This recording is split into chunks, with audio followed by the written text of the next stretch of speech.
রাজ্যে প্রথম বিজেপি সরকারের মুখ্যমন্ত্রী হিসাবে শুভেন্দু অধিকারী শপথ গ্রহণের পরে রাজনৈতিক চর্চার নতুন মাত্রা পেল।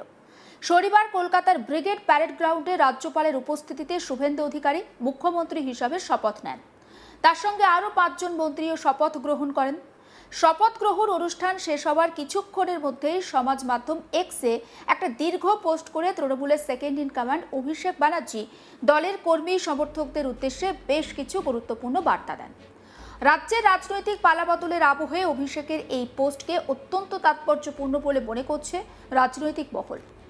একদিকে বিজেপির ঐতিহাসিক জয় এবং নতুন সরকারের সূচনা, অন্যদিকে ভোট গণনা এবং নির্বাচন প্রক্রিয়া নিয়ে তৃণমূলের ধারাবাহিক প্রশ্ন, সব মিলিয়ে রাজ্যের রাজনীতি এখন উত্তপ্ত। অভিষেক তার পোস্টে অভিযোগ করেছেন, ভোট গণনার সময় একাধিক অনিয়ম হয়েছে এবং সেই বিষয়টি সামনে আনার জন্য তৃণমূল লড়াই চালিয়ে যাবে। তিনি দাবি করেন, বিভিন্ন জেলায় ভোট পরবর্তী পরিস্থিতিতে তৃণমূল কর্মী সমর্থকদের উপর হামলা হচ্ছে, দলের একাধিক পার্টি অফিসে ভাঙচুর চালানো হয়েছে বলে অভিযোগ অভিষেকের। সোশ্যাল মিডিয়ায় করা পোস্টে অভিষেক লেখেন, রাজ্যের বিভিন্ন প্রান্ত থেকে উদ্বেগজনক খবর পাচ্ছি। তৃণমূল কর্মীদের উপর আক্রমণ চলছে, বহু মানুষ ঘরছাড়া হয়েছেন। কোথায় কি ঘটছে সরাসরি আমাকে জানান, আমি আমার সাধ্যমতো পাশে দাঁড়াবো। অভিষেকের এই বার্তা দলের সংগঠনকে চাঙ্গা করার প্রচেষ্টা বলেই মনে করছেন রাজনৈতিক বিশ্লেষকদের একাংশ। কারণ বিধানসভা নির্বাচনে পরাজয়ের পরে দলের ভিতরে একটা চাপা অসন্তোষের খবর ইতিমধ্যেই প্রকাশ্যে এসেছে। দলের কিছু নেতা কর্মী অভিষেকের রাজনৈতিক কৌশল নিয়ে প্রশ্ন তুলতে শুরু করেছেন। সেই আবহে দলের কর্মীদের পাশে থাকার বার্তা দিয়ে তিনি স্পষ্টভাবে সংগঠনকে একত্রিত রাখার চেষ্টা করছেন বলে মত রাজনৈতিক পর্যবেক্ষকদের। এই নির্বাচনের ফলের মধ্যে দিয়ে প্রায় 15 বছর পর পশ্চিমবঙ্গে বিরোধী আসনে ফিরতে চলেছে তৃণমূল কংগ্রেস। দীর্ঘ সময় ক্ষমতায় থাকার পর হঠাৎ করে বিরোধী রাজনীতির বাস্তবতার মুখোমুখি হতে হচ্ছে দলকে। তবে অভিষেক তার পোস্টে একেবারে স্পষ্ট করেছেন, বিজেপির বিরুদ্ধে রাজনৈতিক লড়াই থেকে তারা কখনোই পিছিয়ে আসবেন না। তিনি লেখেন, দিল্লি এবং পশ্চিমবঙ্গের বিজেপির বিরুদ্ধে আমাদের অবস্থান আপোষহীন থাকবে। মানুষের অধিকার রক্ষার প্রশ্নে তৃণমূল কংগ্রেস আন্দোলন চালিয়ে যাবে। পাশাপাশি তিনি উল্লেখ করেছেন, আগামী দিনের রাজনৈতিক কর্মসূচি এবং আন্দোলনের রূপরেখা নির্ধারণ করবেন দলের চেয়ারপারসন মমতা ব্যানার্জি। ভোটের ফল ঘোষণার পর থেকে আমরা দেখেছি যে নির্বাচন প্রক্রিয়া নিয়ে সরব হয়েছে তৃণমূল। বিশেষ করে গণনা কেন্দ্রের কার্যকলাপ নিয়ে একাধিক প্রশ্ন তুলেছে দল। ফল ঘোষণার পরদিন অভিষেক নির্বাচন কমিশনের কাছে গণনা কেন্দ্রের সিসিটিভি ফুটেজ প্রকাশের দাবি জানিয়েছিলেন। তিনি অভিযোগ করেন যে একাধিক কেন্দ্রে তৃণমূলের গণনাকারী এজেন্টদের গণনা কেন্দ্র থেকে বের করে দেওয়া হয়েছিল। সাংবাদিকদের মুখোমুখি হয়ে তিনি আরও বলেছিলেন যে কমিশন যদি মনে করে যে সমস্ত কিছু স্বচ্ছভাবে হয়েছে, তাহলে সিসিটিভি ফুটেজ প্রকাশ করতে সমস্যা কোথায়? তারা বিভিন্ন বিষয়ে সংবাদ মাধ্যমকে তথ্য পাঠায়, এটাও প্রকাশ করা হোক। তিনি আরও দাবি করেছেন, আমি 100টি ফুটেজ দিতে পারবো যেখানে অনিয়মের অভিযোগ রয়েছে। কমিশন অন্তত 10টি ফুটেজ বা পূর্ণাঙ্গ ফুটেজ তারা সেটা প্রকাশ করুক। বিশেষ করে 4 মে দুপুর 12টা থেকে সন্ধ্যে 6টা পর্যন্ত সময়ের ভিডিও সামনে আনা হোক, মানুষ সব দেখুক ঠিক কী ঘটেছে গণনায়। অভিষেকের এই মন্তব্য ঘিরে রাজনৈতিক বিতর্ক আরও তীব্র হয়েছে।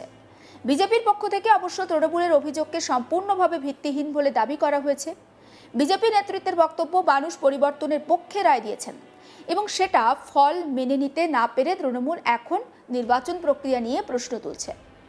রাজনৈতিক মহলের একাংশ বলছেন যে ভোটের ফলাফল মেনে নিলেও তৃণমূল ভবিষ্যতে এই নির্বাচনকে কেন্দ্র করে রাজনৈতিক আন্দোলনের পথেই হাঁটতে পারে।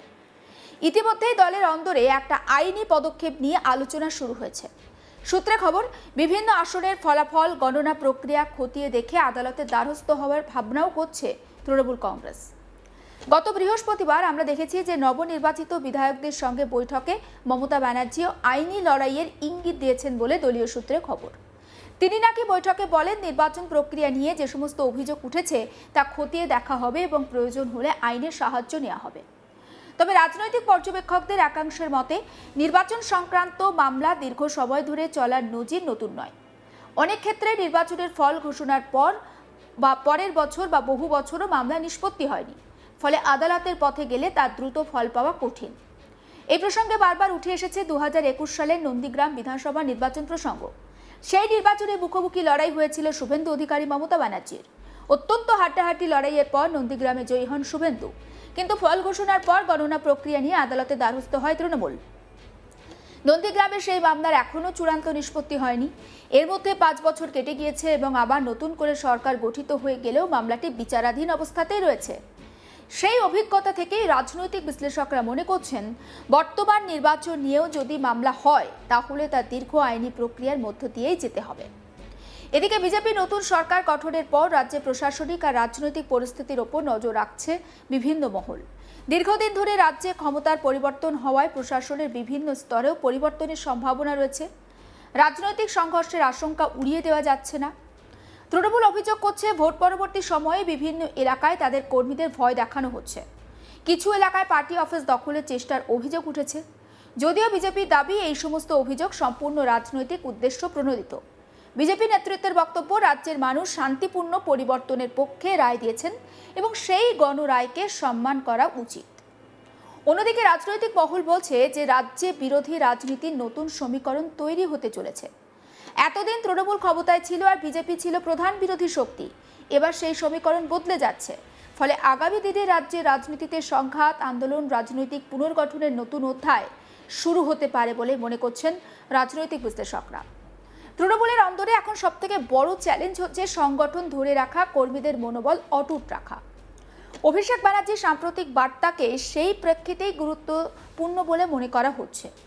দলের একাংশ বলছেন, বিরোধী আসনে বসেও তৃণমূল নিজেদের রাজনৈতিক লড়াই জারি রাখতে চাইছে এবং কর্মীদের কাছে সেই বার্তা তারা পৌঁছে দিতে চেয়েছেন বা অভিষেক পৌঁছে দিতে চেয়েছেন।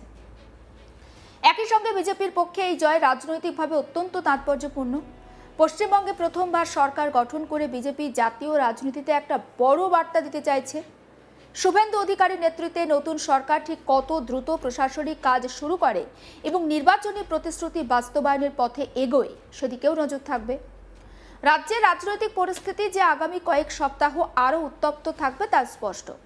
একদিকে নতুন সরকারের প্রশাসনিক প্রস্তুতি, অন্যদিকে বিরোধী শিবির তৃণমূল পুনর্গঠনের চেষ্টা।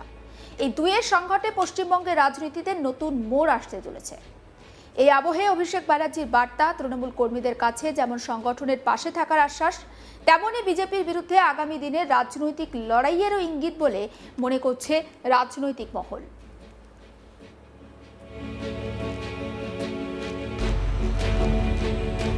অভিষেক ব্যানার্জি তিনি পোস্ট করেছেন এক্স হ্যান্ডেলে এবং পোস্ট করে তিনি বলছেন যে আমরা একটি অত্যন্ত কঠিন নির্বাচনে লড়েছি, যেখানে অভিযোগ উঠেছে যে প্রায় 30 লক্ষ প্রকৃত ভোটারকে ভোটার তালিকা থেকে তাদের ভোটাধিকার থেকে বঞ্চিত করা হয়েছে। এই পুরো প্রক্রিয়া জুড়ে আমরা বিভিন্ন সরকারি সংস্থা এবং ভারতের নির্বাচন কমিশনের পক্ষ থেকে যে পক্ষপাতমূলক আচরণ করা হয়েছে সেটা নিয়ে আমরা আমাদের যে আলোচনা সেটা চালিয়ে যাব এবং প্রয়োজনে আমরা আদালতের দ্বারস্থও হব। সমস্ত আপডেট পৌঁছে দেবো আপনাদের কাছে। নজর রাখুন আজ তাক বাংলায়। সাবস্ক্রাইব করতে ভুলবেন না।